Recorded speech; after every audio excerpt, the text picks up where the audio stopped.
Hello students, आज हम लोग करने जा रहे हैं केमिकल और आयोनिक इक्विलिब्रियम एक ही शॉट में। इक्विलिब्रियम भी one of the most important chapters है केमिस्ट्री का।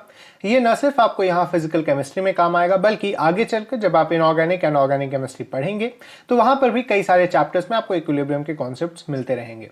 चलिए शुरू करते हैं। सबसे पहले इक्विलिब्रियम के जो बेसिक्स हैं, मान लीजिए हमें एक हाइपोथेटिकल रिएक्शन दी हुई है जहां पर A moles of A, B moles of B, C moles of C और D मोल्स ऑफ D बनाते हैं। यहां पर अगर हमें इक्विलिब्रियम कांस्टेंट डिफाइन करना हो तो वो होता है K forward by K backward, मतलब फॉरवर्ड जाने की टेंडेंसी रिएक्शन की डिवाइडेड बाई बैकवर्ड जाने की टेंडेंसी। ये आता कैसे है तो ये हम लोग देख सकते हैं।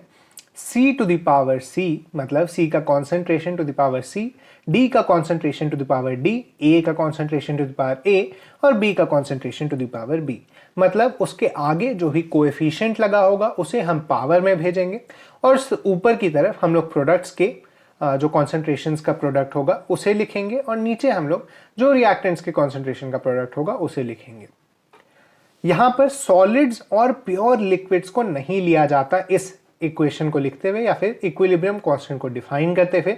ऐसा क्यों है? क्योंकि हम लोग कंसिडर करते हैं कि जो सॉलिड्स होते हैं या फिर जो प्योर लिक्विड्स होते हैं उनके कंसेंट्रेशंस चेंज नहीं करते ओवर टाइम। तो उनके कंसेंट्रेशंस अगर चेंज ही नहीं कर रहे हैं तो उन्हें इक्विलिब्रियम कांस्टेंट में लिखने का कोई मतलब नहीं है। आगे हम लोग देखें Kc मतलब कॉन्सेंट्रेशंस के टर्म में इक्विलिब्रियम कांस्टेंट को डिफाइन करना, वो होता है यहाँ कॉन्सेंट्रेशंस को लिखते हुए जैसा हमने ऊपर डिफाइन किया था उसी तरह से हमें यहाँ पर भी डिफाइन करना है। Kp होता है प्रेशर के टर्म्स में। ये जनरली तब यूज किया जाता है जब जितने भी रिएक्टेंट्स, जितने भी प्रोडक्ट्स हैं वो सभी गैस मॉलिक्यूल्स हैं। तो यहाँ पर हम लोग प्रेशर के टर्म्स में भी इक्विलिब्रियम कांस्टेंट को डिफाइन कर सकते हैं। यहाँ पर बस हमें पार्शियल प्रेशर ले लेना होता है कॉन्सेंट्रेशन के बदले। इसी के साथ हम मोल फ्रैक्शन के टर्म में भी डिफाइन कर सकते हैं। तो मोल फ्रैक्शन के टर्म में हम लोग सिर्फ कॉन्सेंट्रेशन के बदले मोल फ्रैक्शन ले लेते हैं। यहाँ पर एक और जो इंपॉर्टेंट चीज नोट करने वाली है वो ये है कि हम लोग Kc और Kp को अगर रिलेट करना चाहें, मतलब कॉन्सेंट्रेशन के टर्म और पार्शियल प्रेशर के टर्म में जो इक्विलिब्रियम कांस्टेंट है उसे अगर रिलेट करना चाहें तो उसके लिए हम Kc को मल्टीप्लाई करते हैं RT to the power delta Ng से। यहाँ पे जो R होता है वो गैस कांस्टेंट है, इसके बारे में हमने गैस स्टेट में पढ़ा है और इसका वैल्यू जो यहाँ पर लिया जाता है वो होता है 0.0821 लीटर एटीएम पर मोल पर केल्विन। टेम्परेचर जो भी वहां पर होगा आप उसे यूज करेंगे और delta Ng difference in the number of gas molecules product और रिएक्टेंट साइड में जो होगा उसे कंसिडर किया जाता है। जैसे अगर हम लोग यहाँ पे देखें तो प्रोडक्ट साइड में 3 मॉलिक्यूल्स ऑफ गैस बन रहे हैं जबकि रिएक्टेंट साइड में भी 3 ही हैं। तो यहाँ पर जो डेल्टा Ng होगा वो 0 के बराबर होगा, तो ये वाला टर्म 1 हो जाएगा और Kp और Kc इक्वल हो जाएंगे। आपको ये भी याद रखना है कि किस कंडीशन में Kp और Kc इक्वल होते हैं और किस कंडीशन में वो नहीं होते हैं। जैसे मान लीजिए अगर हमारे पास ऐसा ही कोई रिएक्शन दिया रहता A plus B changes to C plus D plus E, तो इस केस में क्या होता कि यहाँ प्रोडक्ट साइड में 3 है जबकि रिएक्टेंट साइड में 2, तो यहाँ पर जो डेल्टा Ng होता वो होता 3 माइनस 2 इज इक्वल टू 1। तो यहाँ पर हमें लिखना होता Kc into RT is equal to Kp। तो ये चीज़ें भी आप याद रखें। कई बार आपको Kc Kp का रेशियो देकर पूछ लेता है और कई बार आपसे डायरेक्ट क्वेश्चंस भी पूछ लिए जाते हैं। आपको Kc दे दिया जाएगा Kp निकालने या फिर Kp दे दिया जाएगा Kc निकालने। आगे हम लोग देखें कि अगर हमारे पास इस तरह के रिएक्शन है जो कि A चेंजेस टू B हो रहा है और यहाँ पर हमें इक्विलिब्रियम कांस्टेंट K1 मिलता है, तो अगर हम इसमें N और N कोएफिशिएंट दोनों साइड मल्टीप्लाई कर दें तो हमें जो K2 मिलेगा वो होता है K1 to the power N। ये चीज़ आप सिंपली इस तरह से देख सकते हैं कि आपको यहाँ पर इसे पुट करना है तो आपको दिखेगा B का concentration to the power N by A का concentration to the power N is equal to B by A whole to the power N। ये जो B बाई A था वो K1 था और ये जो टोटल आ रहा है वो K2 आ रहा है। तो हमें यहाँ पे देखने को मिलेगा कि टोटल को अगर हम लोग N की पावर में डाल दें तो हमें मिल जाएगा जो K2 होगा।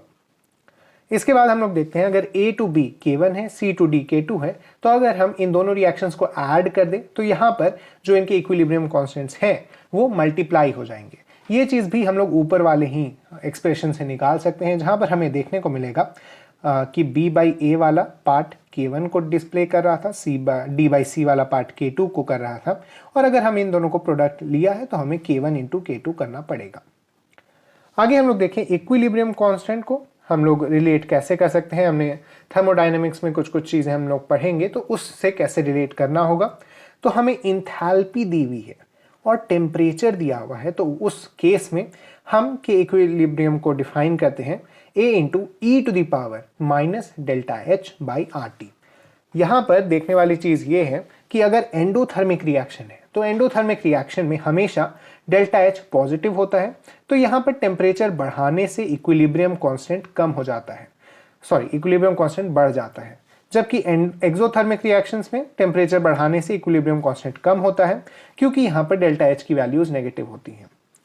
डेल्टा एच होता क्या है, तो हम EAF माइनस EAB करें अगर, मतलब जो हमें प्रोडक्ट के साइड बनाते वक्त मिल रहा है माइनस जो हमें रिएक्टेंट के साइड बनाते वक्त मिल रहा है, उन्हें अगर हम डिफरेंस ले लें तो हमें चेंज इन इंथैल्पी देखने को मिलती है।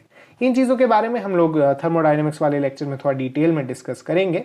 अभी के लिए आप बस इतना याद रखें कि आपको अगर डेल्टा एच दिया हुआ है विथ टेम्परेचर, तो उस केस में आपको क्या करना है इक्विलिब्रियम कांस्टेंट्स कंपेयर करने के लिए।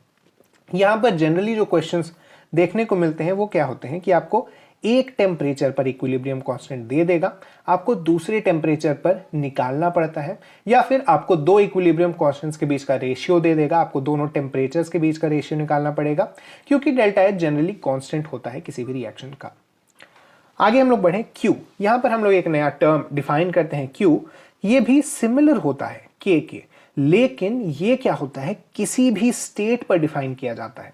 ऊपर हमने जो इक्विलिब्रियम कांस्टेंट डिफाइन किया था वो सिर्फ इक्विलिब्रियम कंडीशंस पर होता है, जबकि ये जो Q हम लोग डिफाइन कर रहे हैं वो इक्विलिब्रियम कांस्टेंट के जैसा ही है, लेकिन ये बाकी सारे states except for equilibrium define किया जाता है। Q के बहुत ज़्यादा फंक्शंस है। Q हमें समझने में हेल्प करता है कि रिएक्शन किस स्टेट में है, उसे Q में पहुंचने में कितना टाइम लगेगा, तो ये हम लोग देख सकते हैं। किसी भी रिएक्शन में Q हमेशा टेंडिंग टू K इक्विवेलेंट होता है, मतलब किसी भी रिएक्शन में अगर हम लोग रिएक्टेंट्स प्रोडक्ट्स को छोड़ दें तो हमेशा इक्विलिब्रियम अटेन करने की कोशिश करेंगे वो लोग। इसीलिए हम लोग प्रेडिक्ट कर सकते हैं कि रिएक्शन किस तरह से होने वाली है। अगर Q कम है K इक्विवेलेंट से तो यहाँ रिएक्शन फॉरवर्ड तरफ जाएगी, अगर Q ज्यादा है तो यहाँ बैकवर्ड की तरफ, और अगर Q इक्वल है तो इक्विलिब्रियम कंडीशन अचीव हो गया है। ये चीज याद रखना है, आपसे हो सकता है कंसेप्चुअल क्वेश्चन भी पूछा जाए कि Q हमेशा K इक्विवेलेंट की तरफ टेंड करता रहेगा, क्योंकि कोई भी रिएक्शन इक्विलिब्रियम में बढ़ना चाहती है। आगे हम लोग देखते हैं डिग्री ऑफ डिसोसिएशन। तो डिग्री ऑफ डिसोसिएशन एक ऐसा टर्म है जिसे हम लोग डिफाइन करते हैं। इसे डिफाइन किस तरह किया जाता है, तो amount decomposed bye amount initially. यहाँ पर हम लोग एक रिएक्शन के थ्रू, हाइपोथेटिकल रिएक्शन ही है ये, अगर हमारे पास AN है और ये टूटता है NA में, तो यहाँ पर जो डिग्री ऑफ डिसोसिएशन डिफाइन होता है वो होता है 1/n-1 D theoretical by D observe -1। यहाँ पे D है डेंसिटी, और डेंसिटी जो थ्योरेटिकल हमें पता है माइनस जो डेंसिटी हम मेजर करते वक्त निकाल रहे हैं उसका रेशियो से -1 करते हुए उसे 1/n-1 से अगर आप मल्टीप्लाई करेंगे तो हमें डिग्री ऑफ डिसोसिएशन मिल जाएगा। सिमिलरली अगर हमें m theoretical by m observe भी कर दें तो उस केस में भी हमें सिमिलर रेशियो मिलता है, और यहाँ पर भी हम लोग डिग्री ऑफ डिसोसिएशन निकाल सकते हैं। आगे हम लोग देखते हैं बहुत इंपॉर्टेंट कॉन्सेप्ट, मतलब इक्विलिब्रियम में आने वाले अगर 10 क्वेश्चंस हैं तो उनमें से 6 या 7 आपके ले चार्टलियर्स प्रिंसिपल से ही बनेंगे। ले चार्टलियर प्रिंसिपल क्या कहता है कि कोई भी रिएक्शन इस तरह से चलता है कि वो चेंज इन इक्विलिब्रियम को मिनिमाइज करे। ये ऊपर वाले स्टेटमेंट की ही तरह है कि कोई भी रिएक्शन कोशिश करता है हमेशा इक्विलिब्रियम की कंडीशन अटेन करने का। तो यहाँ होता क्या है कि हम लोग जितना ज्यादा डिस्टर्ब करेंगे इक्विलिब्रियम, रिएक्शन कोशिश करेगा इसको कम किया जाए, इस डिस्टर्बेंस को, और फिर से इक्विलिब्रियम का कंडीशन एस्टेब्लिश किया जाए। इसी के इर्द गिर्द घूमते हुए कई सारी चीजें हैं, कई सारे कॉन्सेप्ट्स हैं। तो यहाँ हम लोग अगर देखें कि अगर किसी इक्विलिब्रियम वाले कंडीशन में हम लोग कॉन्सेंट्रेशन में चेंज ला दें, अगर हमने रिएक्टेंट्स की कॉन्सेंट्रेशन बढ़ाकर प्रोडक्ट्स की कॉन्सेंट्रेशन कम कर दी, तो वहाँ रिएक्शन फॉरवर्ड डायरेक्शन में चलने लगता है। आप इसे एक जनरल तरीके से समझ सकते हैं कि अगर हमने और रिएक्टेंट्स डाल दिए और हमने प्रोडक्ट थोड़ा हटा लिया, तो यहाँ पर आगे की तरफ बढ़ने लगेगा रिएक्शन एक इक्विलिब्रियम की कंडीशन को फिर से अचीव करने के लिए। इसी तरह अगर हमने रिएक्टेंट्स कम करके प्रोडक्ट्स बढ़ा दिए तो उस केस में बैकवर्ड जाने लगेगा रिएक्शन। आप इसे ऊपर जो हमने Q डिफाइन किया था उसके हेल्प से भी निकाल सकते हैं। इसके बाद है टेम्परेचर। तो टेम्परेचर एक्सोथर्मिक रिएक्शंस में टेम्परेचर बढ़ाने पर बैकवर्ड फ्लो करने लगता है, जबकि एंडोथर्मिक रिएक्शंस में टेम्परेचर बढ़ाने पर फॉरवर्ड की तरफ बढ़ने लगता है इक्विलिब्रियम। ये हमने ऊपर भी देखा था जहां पर हमने डेल्टा H के साथ रिलेट करके इसे समझा था। यहां पर आप एक थोड़ा डायरेक्ट कॉम्बिनेशन बना सकते हैं इस टेम्परेचर के साथ, जहां पर आप इस तरह से सोचें कि अगर किसी रिएक्शन में एनर्जी देनी पड़ रही है उस रिएक्शन को कराने में, तो हम जितनी ज़्यादा एनर्जी देते जाएंगे वो रिएक्शन उतनी ही अच्छे से आगे बढ़ते जाएगा। जबकि अगर किसी रिएक्शन में एनर्जी निकल रही हो और हमने उसे एनर्जी देना शुरू कर दिया तो वो जो निकलने वाला रेट है वो थोड़ा न्यूट्रलाइज हो जाता है और इसी कारण से रिएक्शन की इक्विलिब्रियम का कांस्टेंट कम हो जाता है। ये चीज़ आपको याद रखने वाला है, मतलब बैकवर्ड की तरफ शिफ्ट हो जाता है। आगे हम लोग देखें प्रेशर और वॉल्यूम के साथ किस तरह चेंज हो रहा है। तो अगर हमने वॉल्यूम बढ़ाया तो एक जनरल, अगर आपको याद होगा गैस लॉ में, तो PV = nRT होता है। अगर हमने वॉल्यूम बढ़ा दिया और प्रेशर कम हो गया, जनरली देखा जाता है कि वॉल्यूम बढ़ाने से प्रेशर कम हो जाता है, तो यहाँ पर मोर नंबर ऑफ गैस मॉलिक्यूल जिस तरफ होंगे उस तरफ रिएक्शन बढ़ जाएगी। होता क्या है कि एक सिस्टम है वो कोशिश करता है कि उसकी जितनी प्रॉपर्टीज़ थी वो कंजर्व की जा सकें। तो आप इसे इस तरह से समझ सकते हैं कि अगर हमने वॉल्यूम बढ़ा के उसका प्रेशर कम कर दिया तो वो चाहेगा उसका प्रेशर को फिर से बढ़ा लेना। इस प्रेशर को बढ़ाने के लिए वो ज़्यादा गैस मॉलिक्यूल जिस तरफ में उस तरफ बढ़ जाएगा ताकि गैस मॉलिक्यूल्स का नंबर बढ़ जाए और वो जाकर अल्टीमेटली प्रेशर को ऊपर कर दे। सिमिलरली वॉल्यूम कम करने पे, प्रेशर बढ़ाने पे हमें लेस डेल्टा Ng की तरफ बढ़ते हुए दिखता है रिएक्शन। अगर डेल्टा Ng 0 है तो इस केस में हमें कोई भी चेंज नहीं दिखेगा इक्विलिब्रियम के कंडीशन में। आगे हम लोग बढ़े नोबल गैस एडिशन। अगर कांस्टेंट वॉल्यूम पर नोबल गैस ऐड हो रही है तो यहां पर कोई भी इफेक्ट नहीं पड़ेगा। आप ये समझ सकते हैं इसे इस तरह से, पिछले पॉइंट से रिलेट करते हुए, कि अगर हमने कांस्टेंट वॉल्यूम पर एडिशन किया तो पार्शियल प्रेशर, जिसके बारे में हमने गैस स्टेट में पढ़ा है, पार्शियल प्रेशर चेंज नहीं करेगा। और पार्शियल प्रेशर चेंज नहीं कर रहा है तो सिस्टम को कोई दिक्कत नहीं हो रही है। लेकिन अगर हमने कांस्टेंट प्रेशर पर बढ़ा दिया, डाल दिया नोबल गैसेस को, वहां पर आप इस तरह से समझ सकते हैं कि प्रेशर के लिए लड़ाई हो सकती है। मतलब सिस्टम तो चाहेगा कि वो अपने इनिशियल प्रेशर के ही कंडीशन पर रहे, लेकिन नोबल गैसेस भी आ गए हैं तो वो कुछ परसेंटेज ऑफ प्रेशर अपने पास ले रहे हैं और इसी के कारण मोर डेल्टा Ng की तरफ बढ़ जाएगा, जहां पर नंबर ऑफ गैस मॉलिक्यूल ज्यादा है, मतलब ज्यादा गैस मॉलिक्यूल्स हों और वो अल्टीमेटली प्रेशर को बढ़ा दें। यहां पर हम लोग एक गिब्स एनर्जी का कांस्टेंट भी डिफाइन करते हैं। इसके बारे में भी हम लोग थर्मोडायनेमिक्स में थोड़ा डिटेल में पढ़ेंगे। अभी के लिए आपको याद क्या रखना है कि जो स्टैंडर्ड गिब्स एनर्जी, ये नॉट का सिंबल रिप्रेजेंट करता है कि स्टैंडर्ड है वो, और डेल्टा G नॉट की जो वैल्यू होती है वो -RT ln K इक्विलिब्रियम के बराबर होती है। यहाँ पर K इक्विलिब्रियम का कांस्टेंट है। रिलेटिव ह्यूमिडिटी एक कॉन्सेप्ट है जो कि आप पढ़ सकते हैं, यहाँ पर कभी कभी क्वेश्चंस आ सकते हैं इससे रिलेटेड। रिलेटिव ह्यूमिडिटी किस तरह से डिफाइन होती है, तो vapour pressure of water in the system divided by vapour pressure of water over water surface into 100%। मतलब किसी भी सिस्टम में कितना वेपर प्रेशर है डिवाइडेड बाय जो स्टैंडर्ड कंडीशन में वेपर प्रेशर होता है इनटू 100 हम लोग करेंगे तो वहाँ रिलेटिव ह्यूमिडिटी मिल जाती है। आपने इसे न्यूज़ रिपोर्ट वगैरह में देखा होगा, 69%, 31% लिखा हुआ आता है, तो ये उसी रिलेटिव ह्यूमिडिटी को रिप्रेजेंट करता है। हो सकता है इससे क्वेश्चंस आ जाएं। अगर हमारे पास कुछ ड्राइंग एजेंट्स दिए हुए हों तो उस केस में, वो ड्राइंग एजेंट्स जैसे सिलिका जेल वगैरह हमें दिया रहता है, तो उस केस में क्या होता है कि जहां भी रिलेटिव ह्यूमिडिटी कम है वो ड्राइंग एजेंट बेहतर है। आप इसे खुद समझ सकते हैं कि अगर हमें किसी सिस्टम में अगर हमें वेपर प्रेशर कम मिल रहा है, इसीलिए उसकी रिलेटिव ह्यूमिडिटी कम है, और अगर हमें वेपर प्रेशर कम मिल रहा है इसका मतलब है ज़्यादा से ज़्यादा वेपर्स अब्जॉर्ब हो चुके हैं, हट चुका है वहाँ से ह्यूमिडिटी, मतलब वहाँ ड्राइंग एजेंट अपना काम अच्छे से कर रहा है। आगे हम लोग बढ़े, इफ्लोरेसेंट मटेरियल्स उन्हें कहते हैं जो कि मॉइस्चर को रिलीज करते हैं, और डेलिक्वेसेंट मटेरियल्स उन्हें कहते हैं जो मॉइस्चर को अब्जॉर्ब करते हैं। ये चीज़ आप याद रख सकते हैं। वैसे ये चीज़ आप सॉल्ट्स में भी पढ़ेंगे थोड़ी डिटेल में। आगे हम लोग देखें आयोनिक इक्विलिब्रियम। तो आयोनिक इक्विलिब्रियम में सबसे पहले हमें जो एसिड और बेसिस की थ्योरीज हैं उनके बारे में जानना है। सबसे पहला कॉन्सेप्ट था आर्हेनियस कॉन्सेप्ट, जो कहता था कि एसिड्स H+ आयंस देते हैं जबकि बेसिस OH- आयन देते हैं।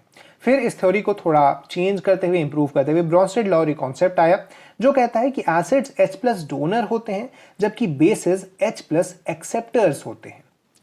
इसी के बाद कुछ सालों बाद आया ल्यूइस कॉन्सेप्ट जो कहता है कि एसिड्स लोन पेयर के डोनर्स होते हैं जबकि बेसेस लोन पेयर्स के एक्सेप्टर्स होते हैं। सॉरी, यहां पर उल्टा लिखा हुआ है, एसिड्स लोन पेयर एक्सेप्टर होते हैं, यहां पर आप चेंज कर लें इसे, यहाँ एसिड्स लोन पेयर एक्सेप्टर होते हैं जबकि बेसिस लोन पेयर डोनर्स होते हैं। लोन पेयर के बारे में आपने केमिकल बॉन्डिंग में भी पढ़ा था। ये एक ऐसा इलेक्ट्रॉन का पेयर है जो कि जनरली हम बॉन्ड्स, कोऑर्डिनेट बॉन्ड जब बनाते हैं उस समय यूज किया जाता है इसका। इसके बारे में आप लोग आगे भी पढ़ेंगे थोड़ा डिटेल में। लुईस एसिड्स बेसिस के बारे में काफ़ी ज़्यादा यूजेस हैं आगे चलकर भी। आगे हम लोग देखें, अर्हेनियस एसिड्स जितने भी होते हैं वो सभी ब्रॉन्स्टेड एसिड्स होते हैं। जितने भी ब्रॉन्स्टेड बेसिस होते हैं वो लुईस बेसिस भी होते हैं। ये भी एक इंपॉर्टेंट कॉन्सेप्चुअल क्वेश्चन बन सकता है इससे, और ये चीज़ भी आपको याद रखनी चाहिए। आगे हम लोग देखें, ओस्वाल्ड डाइल्यूशन लॉ क्या कहता है कि अगर हमें कोई वीक इलेक्ट्रोलाइट दे दिया हो, आपने इलेक्ट्रोलाइट्स के बारे में क्लास 10th में भी पढ़ा है, अगर हमें एक वीक इलेक्ट्रोलाइट दे दिया गया हो तो हम उसकी कॉन्सेंट्रेशन जितनी कम करते जाएंगे वो उसका डिसोसिएशन उतना बेहतर होता जाएगा। मतलब अगर हम इसकी कॉन्सेंट्रेशन को जीरो कर दें या फिर उसके वॉल्यूम को इन्फिनाइट कर दें तो हमें पूरा ही डिसोसिएशन होते मिलेगा।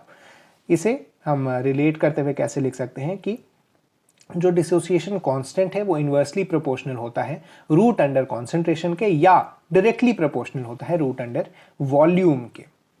आगे हम लोग देखिए कॉमन आयन इफेक्ट। तो कॉमन आयन इफेक्ट क्या कहता है कि अगर किसी सॉल्यूशन में पहले से कोई आयन प्रेजेंट है तो नए आयन्स अगर हम लोग ऐड करने की कोशिश करेंगे उसी आयन के नए हम कह सकते हैं नए ऑब्जेक्ट के थ्रू हम लोग अगर ऐड करने की कोशिश करें तो वहां पर थोड़ा रेजिस्टेंस झेलने को मिलेगा।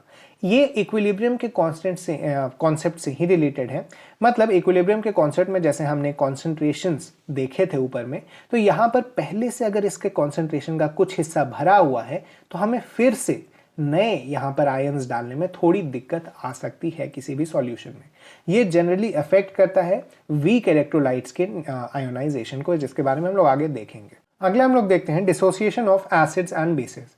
मान लीजिए हमें एक एसिड दिया हुआ है CH3COOH, उसे हम लोग पानी में डालेंगे, हमें मिलता है H3O+ और CH3CO-।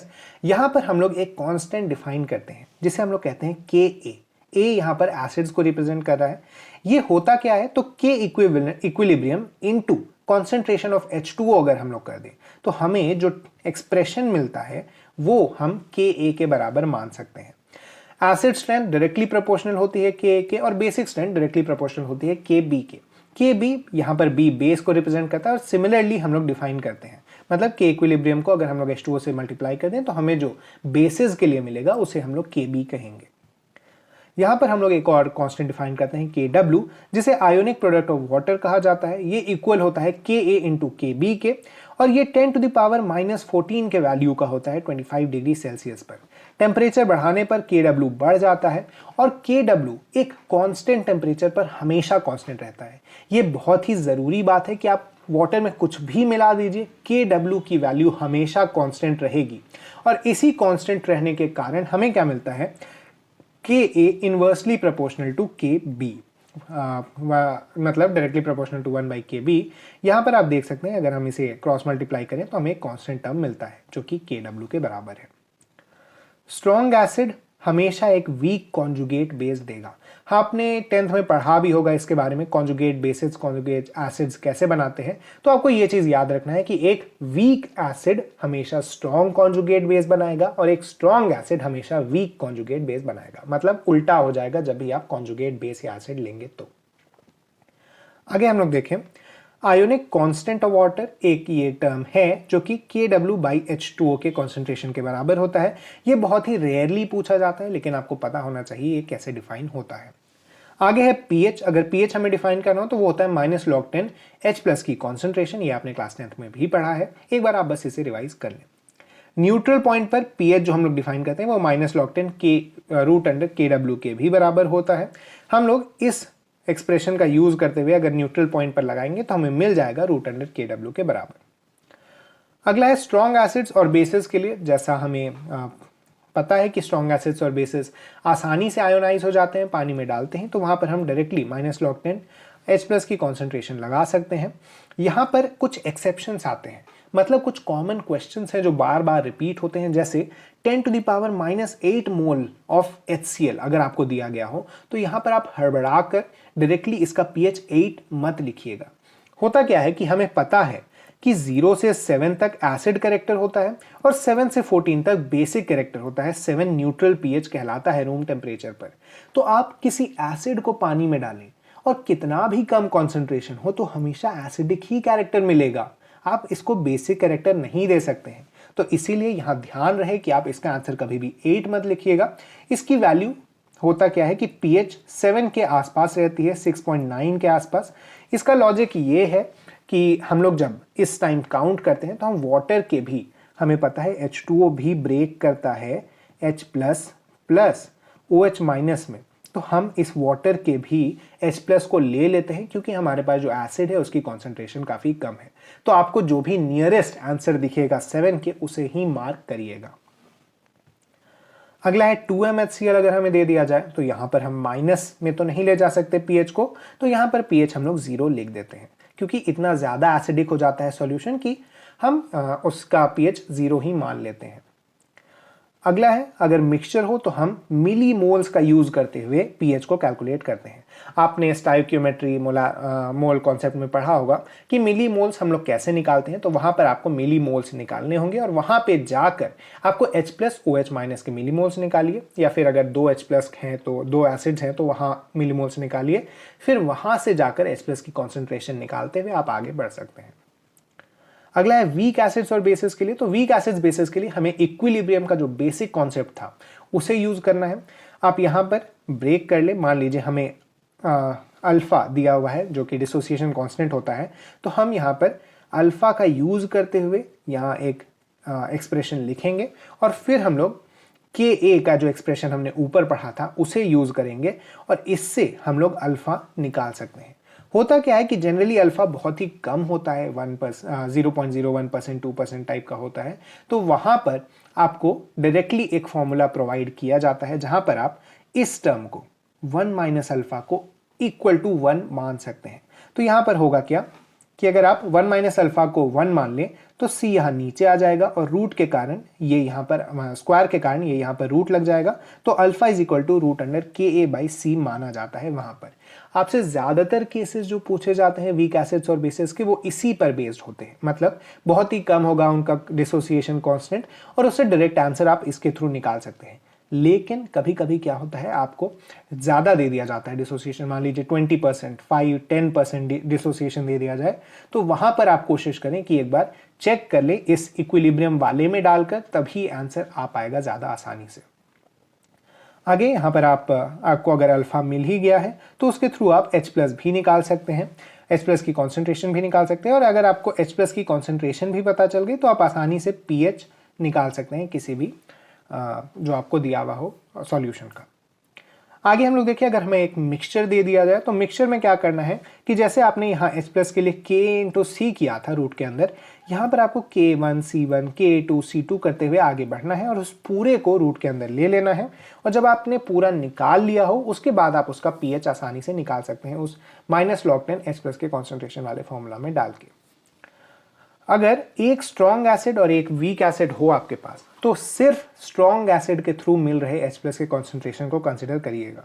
आपको मैंने ऊपर कॉमन आयन इफेक्ट बताया था जहां पर मैंने कहा था कि अगर आपके पास ऑलरेडी एक आयन प्रेजेंट हो तो जो एक्स्ट्रा आयन्स उसमें ऐड हो रहे होते हैं उनका ऐड होना थोड़ा मुश्किल हो जाता है या फिर थोड़ा कम हो जाता है। इसीलिए अगर ऑलरेडी स्ट्रॉन्ग एसिड के H+ आयन्स प्रेजेंट है सॉल्यूशन में तो जो वीक एसिड H+ देता है वो काफी कम हो जाते हैं, नेग्लिजिबल हो जाते हैं, तो उन्हें आपको कंसिडर नहीं करना है। आगे हम लोग बढ़े सॉल्ट की हाइड्रोलिसिस। अगर स्ट्रॉन्ग एसिड स्ट्रॉन्ग बेसिस से एक सॉल्ट बना है तो उसकी 7 pH होगी हाइड्रोलिसिस पे, जैसे NaCl जैसा सॉल्ट। अगर वीक एसिड और स्ट्रॉन्ग बेस से बना है तो यहां पर बेसिक कैरेक्टर आ जाएगा, इसीलिए हम 7 + हाफ pK + log C करेंगे। अगर वीक बेस स्ट्रॉन्ग एसिड से बना है तो थोड़ा एसिडिक कैरेक्टर आएगा, इसीलिए हम लोग 7 - हाफ pKb + log C करेंगे। अगर वीक बेस और वीक एसिड से बना है तो इसका pH 7 + हाफ pKa - pKb, मतलब जो ज्यादा वीक होगा उसका pK ज़्यादा बड़ा होगा, तो हमें उसी हिसाब से मिल जाएगा इसका सॉल्यूशन, उसका pH किसी भी सॉल्यूशन में डालते ही। सॉल्ट हाइड्रोलिसिस में एक जो चीज़ ध्यान रखने वाली ये है, वो ये है कि स्ट्रॉन्ग एसिड और स्ट्रॉन्ग बेस के जो अनायंस होते हैं या फिर जो कटायंस होते हैं वो हाइड्रोलाइज नहीं करते। मान लीजिए आपके पास अगर HCl दिया हुआ है तो इसका जो Cl होगा वो हाइड्रोलाइज नहीं करेगा और इसी के कारण उसको यहाँ पे कंसिडर नहीं किया जाता है। अब यहाँ पे भी देख सकते हैं। ये फॉर्मूले आपको याद रखने हैं अपने फिंगर टिप्स पे। इनकी डेरिवेशन भी आप कर सकते हैं, आप काफ़ी इजी डेरिवेशंस होते हैं इनके, लेकिन आपको एग्जाम में कोशिश करना है कि इनके फॉर्मूले ही याद रहें आपको, क्योंकि डायरेक्ट इससे 1 मार्क्स का क्वेश्चन आता है ज़्यादा से ज़्यादा और वहाँ पर आपको इनके फॉर्मूले ही काम पड़ेंगे। आगे हम देखें, अगर हमारे पास एम्फीप्रोटिक सॉल्ट्स हों जैसे HS-, HCO3- के सॉल्ट्स हों तो वहाँ पर हमें pH pK1 + pK2/2 से मिलेगा और H+ का कॉन्सेंट्रेशन निकालने के लिए √K1 K2 हम लोग कर सकते हैं।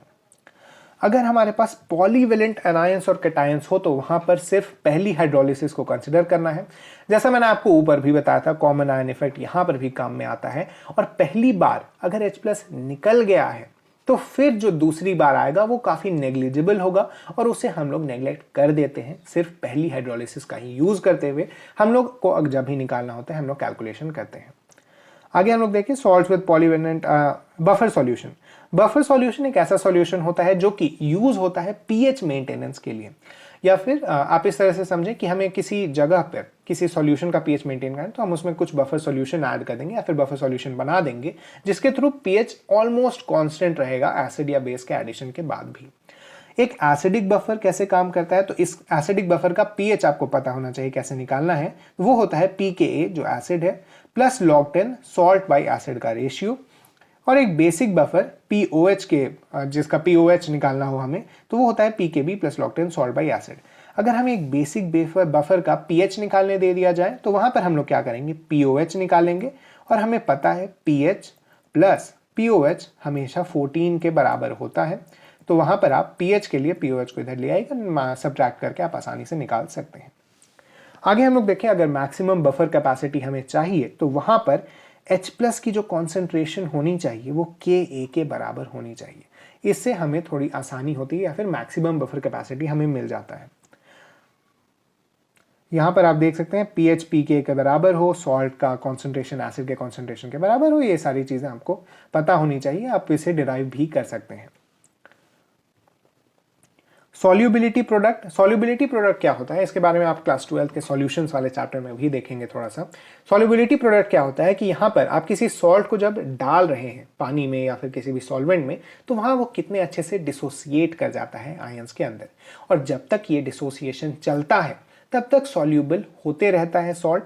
जैसे ही ये डिसोसिएशन रुकता है वैसे ही इसकी सॉल्यूशन में मिलने की टेंडेंसी कम हो जाती है, खत्म हो जाती है और नीचे वो सेटल करने लगता है। आपने देखा होगा, आप NaCl मिला मतलब कॉमन सॉल्ट मिलाना शुरू करें किसी भी पानी में तो आप देखेंगे कि कुछ समय तक तो वो मिलता है, लेकिन एक बार जब सैचुरेट हो जाता है सॉल्यूशन उसके बाद वो नीचे सेटल करना शुरू हो जाता है। आप कितना भी डाल लें, कितना भी मिला लें, वो मिक्स नहीं होता है। यही चीज़ यहाँ सॉल्युबिलिटी प्रोडक्ट भी दिखाती है। मान लीजिए हमारे पास कोई सॉल्ट है AXBY जो कि ब्रेक करता है XA और YB में, तो यहाँ पर हम लोग देख सकते हैं कि सॉल्युबिलिटी प्रोडक्ट डिफाइन होता है KSP से is equal to A to the power X B to the power Y, मतलब A की concentration to the power X B की concentration to the power Y। और यहाँ अगर आप इक्विलिब्रियम जैसे कंडीशंस लगाएंगे, मान लीजिए हमें शुरू में S था कॉन्सेंट्रेशन, वो XS और YS में टूटा है, तो आप यहाँ पर इसके जो प्रोडक्ट्स के कॉन्सेंट्रेशन है उन्हें पुट कर दीजिए तो हमें मिलेगा x to the power x, y to the power y और s to the power x plus y। इस चीज़ को आप डिराइव भी कर सकते हैं एग्जाम हॉल में अगर आप चाहें तो। यहाँ पर आयोनिक इक्विलिब्रियम में असल में ये डेरिवेशन का ही खेल है। आपको जितने ज़्यादा फॉर्मूले डिराइव करना आता होगा या फिर जितने ज़्यादा फॉर्मूले आपको याद हैं उतना बेहतर आपका एग्जाम जाएगा। और यहाँ पर बहुत ज़्यादा चीज़ें समझने की नहीं है, समझने के लिए आपको आगे के चैप्टर्स या फिर आगे के क्लासेस में आप फर्दर स्टडीज़ करेंगे इसके बारे में, तो वहाँ पर समझने वाली चीज़ें होंगी। अभी आपको कोशिश करना है कि कॉन्सेप्ट कैसे याद रखा जाए, उसके फॉर्मूले, उससे रिलेटेड फॉर्मूले कैसे आपकी पकड़ में हो, ये सारी चीज़ें आपको पता होनी चाहिए, तो आपको बहुत ज़्यादा दिक्कत नहीं आएगी इस चैप्टर में। Thank you.